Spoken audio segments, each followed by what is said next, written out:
pour que les spectateurs le voient. Dans le monde des trains miniatures, les pratiquants de l'échelle 0 font figure d'aristocrates. Trop gros pour fonctionner dans un appartement, trop cher pour être fabriqués par des industriels pour des clients trop peu nombreux, ces trains sont l'apanage des amis du cercle du zéro qui fabriquent eux-mêmes leurs modèles réduits.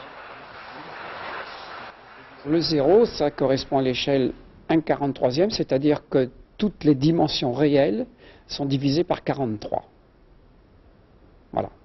Donc, si vous voulez, le matériel que vous avez devant vous, il est 43 fois plus petit que la réalité. Et ça marche comme le vrai.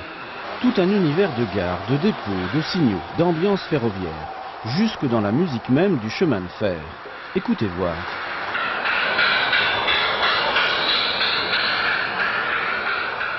Les trains évoquent les années 50 à 70. L'époque où se mêlent machines à vapeur et diesel, l'époque des 20 ans des membres du cercle du zéro. Avec patience, ils vont au bout de leur rêve de locomotive. On ne pointe pas nos heures en fin de compte. On travaille dessus quand on en a envie. Si ça nous embête un peu trop, on le laisse tomber et on le reprend un peu plus tard. Donc il est difficile de donner une durée très exacte pour la construction d'un modèle.